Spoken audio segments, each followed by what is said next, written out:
This podcast is a proud member of the Unidentified Network.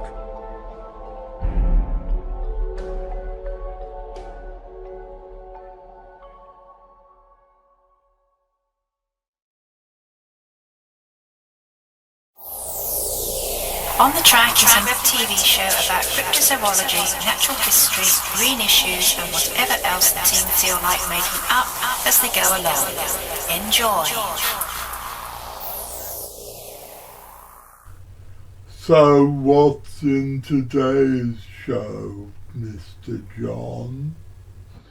Well, Hennis, in this week's exciting episode, it's the first of a two-part episode where we go to the Emerald Isle to speak to the one and only Ronan Coghlan, who is one of my favourite people in the whole wide world.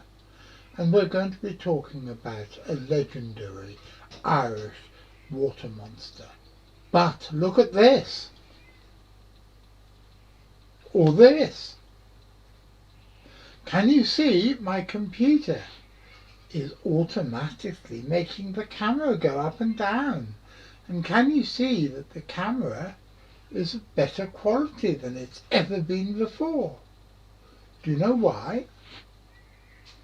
It's because dear sweet Louis, who at the moment is on his way to America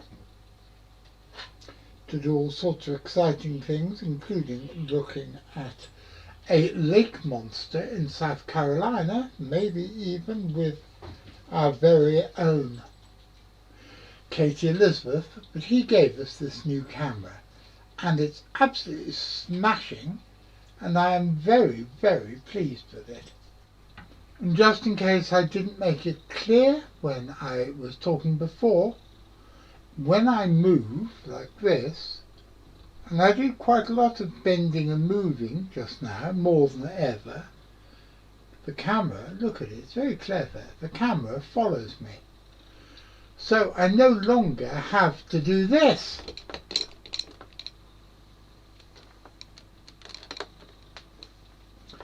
Which is what I have been doing for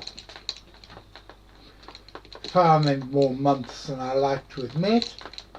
I've been doing that because that is what one has to do without the new camera. The way to change the zoom on the camera is to do it manually by wiggling the monitor, which has got the cameras on top of it around.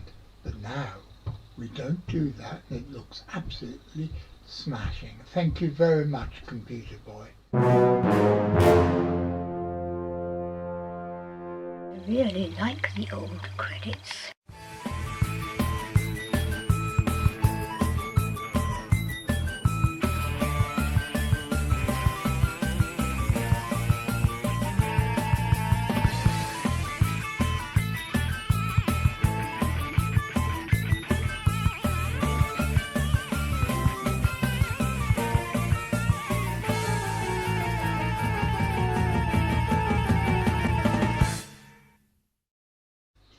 Hello ladies and gentlemen, my name's John Downs and welcome to another episode of Goodness Me, what's that happening over there? It looks like we have been transported to one of the posher parts of the home counties, even posher than the place where Computer Boy used to live. And now, and in colour, it's time for Gwen Dibley's Words of Wisdom. With a woman's tongue and a curate's hat, you can make a wonderful pair of shoes.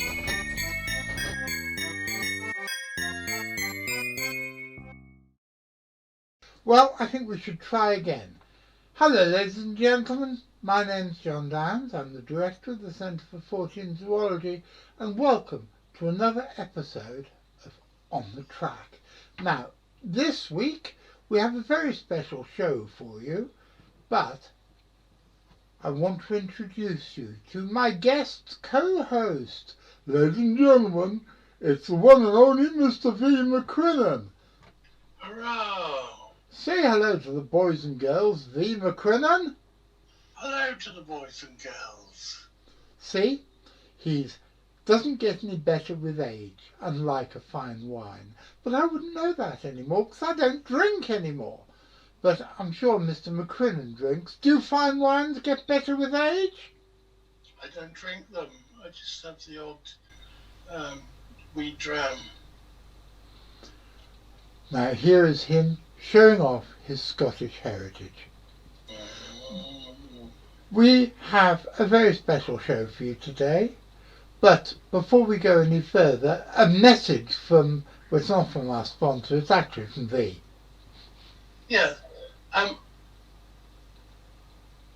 good friend Lars Thomas, professor, is in hospital and he's very ill and he can't get up, he can't work, and he lives in Denmark, and we would like, if possible, for as many of you as possible to actually go along to the fundraiser and just chip in a little, if you can, please.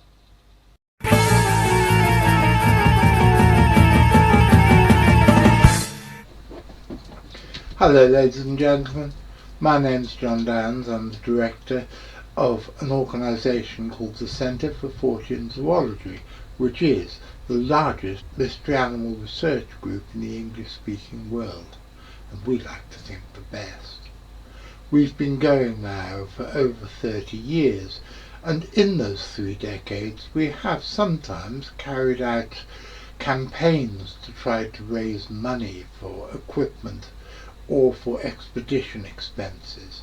But one thing we never do is to raise money for ourselves, because money is nowhere near as important as the search for expanding the boundaries of human knowledge, which is, at the risk of sounding horribly self-important, what this organisation is all about. However, we are a family in a very real sense, and there have been times over the years that we have made appeals to raise money for members of the CFZ family who are down on their luck. And this time I want to tell you about my friend Lars Thomas. He was one of the earliest members of the Centre for Fortean Zoology back when, in 1994, we started publishing our magazine, Animals and Men. And I have known him therefore for 30 years this year, which seems to be a remarkable length of time. He has recently become very ill, and he's in a hospital, partially paralysed and not able to work or indeed do anything very much. And so Richard Freeman phoned me the other night and suggested that we do a crowdfunding exercise to try and raise some money for him while he is in such a dire straits. And so I had a word with Miss Guinevere, and she went and set it all up. And you can read all about the appeal here at this link. What I would like to say, ladies and gentlemen, is that Lars is a very nice, sweet and kind man who's been very kind and generous to all of us over the years, and it's about time, I think, that the CFZ paid something back. Please dig deep in your pockets and do whatever you can to support this very worthwhile appeal.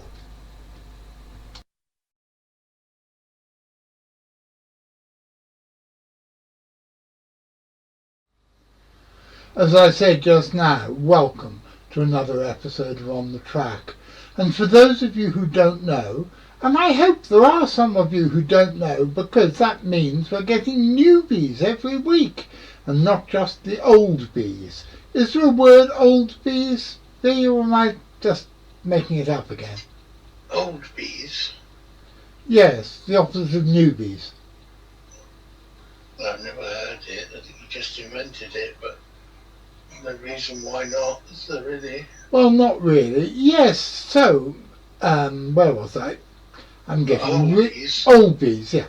So hopefully a lot of you are going to be newbies, and for those of you who don't know, every Wednesday evening at 6:30 for a quarter of an hour or so, and every Saturday afternoon at 3 for about twice that, we bring you a show of a mixture, a melange, a miscellany, a magpie. No, it's not a magpie, except we do go around stealing bright and shiny things we can put into the show of hard science, weird shit, and surreality. Mr. McQuillan, I have a horrible idea that some of the people who are watching this show, especially the newbies, but maybe even some of the old bees, won't know what surreality is. What is it? Well, it's how can we put it? It's a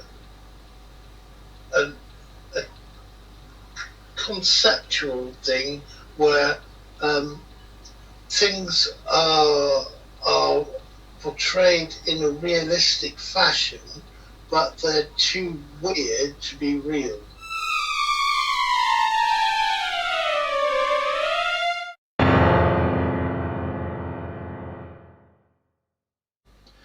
And now, ladies and gentlemen, I want to introduce you to this week's guest. He is my old friend. He was the star of the Weird Weekend for many, many years. And he is still one of the most erudite researchers I've ever met. Ladies and gentlemen, it's Mr. Ronan Coghlan. Hurrah! So, Ronan, Hi. what are we talking about this week? We are talking about my old friend, the Dobhar Chu. Now, the Dobhar Chu, as I'm sure you're aware, is a large otter-like creature supposed to be found in various Irish lakes. I've been looking at all the evidence I could find for the Dobhar Chu recently, and although most of it has come to light before, when you meld it all together, it leads you to some interesting conclusions.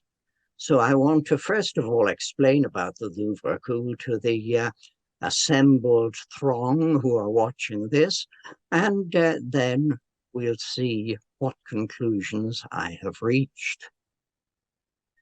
Now, the first mention of the Dobhar Chu is in the 17th century, which is really quite late for something in Ireland.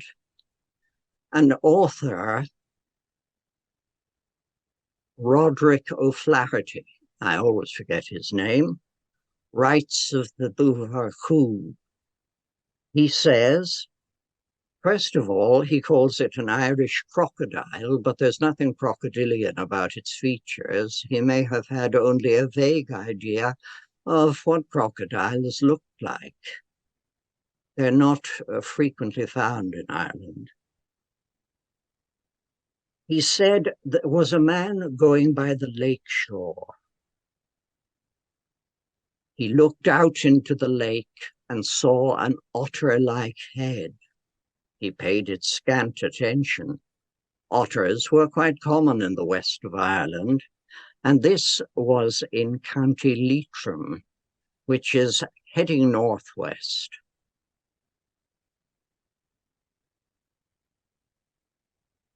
The beast attacked the wayfarer, but he drove it off with a knife. So it can't have been that monstrously huge. But we're given some description of it. It was black, but it was also slimy, and it had no hair. Now, other descriptions of the Dobhar Chu compare it with an otter, and as you know, otters have a plenitude of hair, but this thing sounds rather like a sea lion, except sea lions are as rare as crocodiles in Ireland. So what exactly he saw coming out of the water, I don't know, but he drove it off with his knife. Now, old men, says the author, whose name I always forget, Roderick O'Flaherty, old men say that there are similar creatures in other lakes, and they call it the Dobhar Chu. What does Dobhar Chu actually mean? It means a water hound, when you put it together, and was used in early Irish to mean your ordinary otter. Now, I looked up the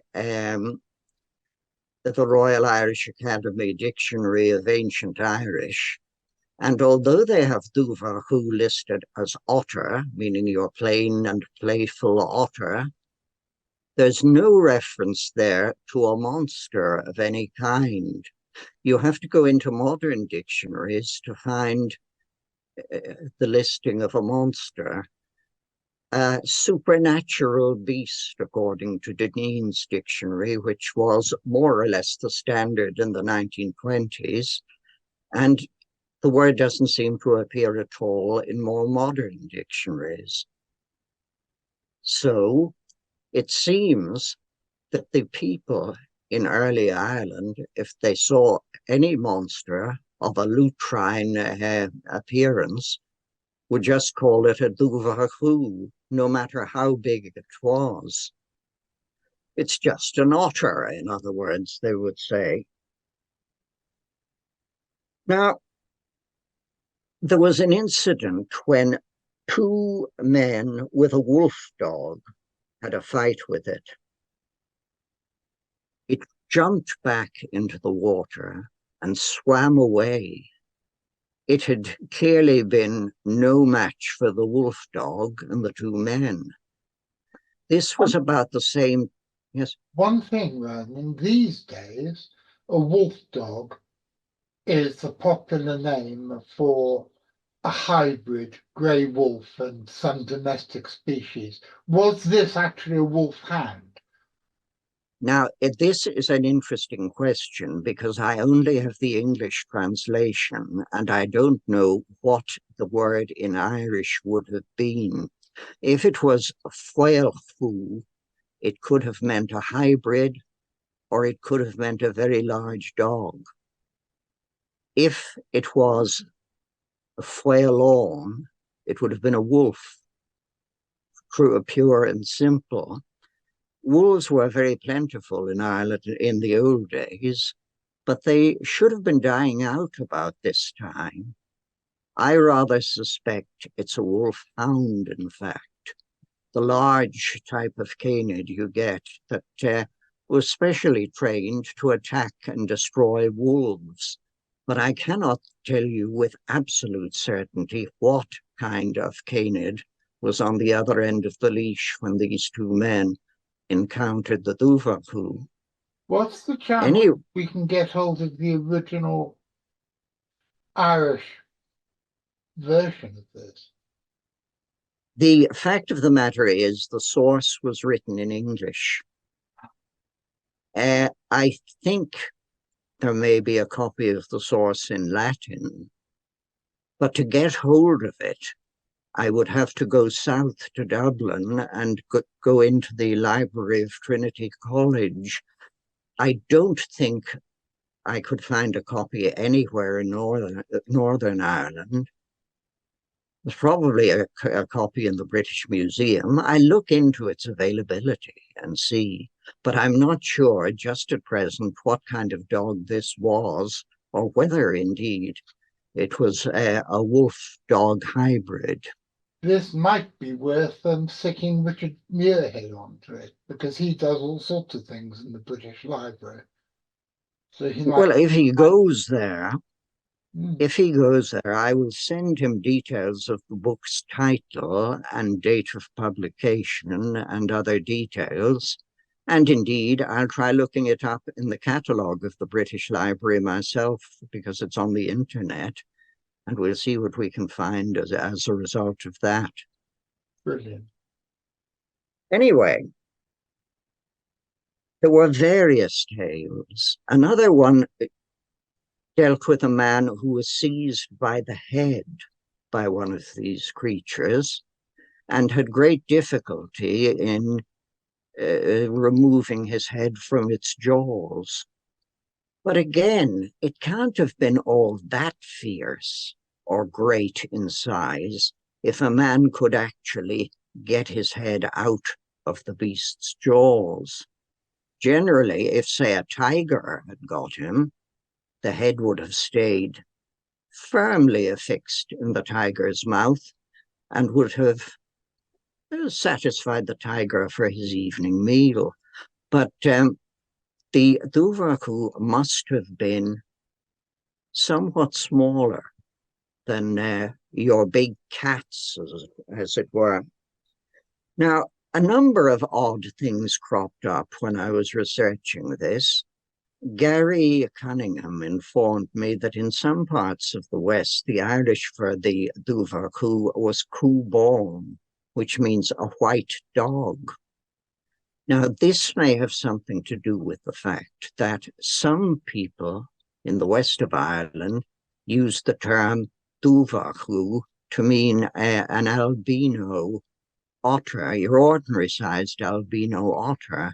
They're so rare that they probably thought this must be the Dobhar Chu, but I don't think anything that has actually been described as a Dobhar Chu which attacks could possibly be an ordinary-sized otter.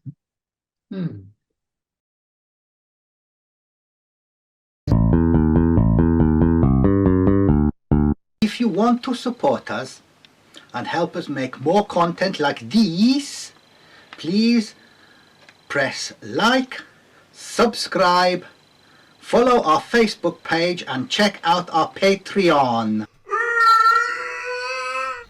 And there's the ghost of Joe Strummer, who's an ever more regular visitor to my little house, will tell you. Don't forget to ring the notification bell, otherwise you won't be told when the next episode's gonna be. And that would be an awful pity, wouldn't it? If you've been affected by any of the topics in today's episode, you can just bugger off, because we don't give a monkeys. Bloody well get a grip. Sort your own bloody problems out rather than ringing up somewhere. And that, ladies and gentlemen, is about it for the end of this episode. I hope you enjoyed it, and I hope you'll be back next week to see the second part of my conversation with the irrepressible Ronan Coghlan. I'm fascinated by the stories of the Dobhar Chu, and I tend to think that, unlike quite a lot of semi-mythical animals, this is something flesh and blood. It's something very real, and it's something which, if you encounter it in the water, could be very, very scary indeed. In next week's episode, we're going to be talking about the notorious case of Grace Connolly, who was actually killed by a Dobhar Chu. But next week is next week, isn't it, Mr. McCrennan? Yes, indeed, Mr. Dow. And I want to say a big thank you to everybody without whom this show wouldn't have been made this week. And that includes my guests, who are Mr. McCrennan, that's you, and Ronan Coghlan, and Richard Freeman. And I want to say thank you to my producer Louis, and also to my carer and the Deputy Director of the Centre for Fortean Zoology, Graham Inglis, who is an old friend of mine and has been looking after me for many years. He's a wonderful guy. Yeah, he's a gem. I just couldn't get on without him. I mean, he's a fantastic bloke. And I also want to say a big, big thank you to Miss Guinevere, that's Gwyn Palmer, who is the Assistant Director of the Centre for Fortean Zoology. And as I drift slowly but inexorably towards my dotage, she does more and more and more and more and more each week to keep this circus, and more, to keep this circus on the road. So, Mr. McCrimmon, Yes, Mr. Jones. are you going to be watching the show next week, Mr. McCrimmon? Well, I should jolly well hope so. Because if you're there watching the show and I'm here doing the, what's it called, the live chat and the notifications and all the other stuff I do on a Saturday afternoon, then I'll be See seeing you.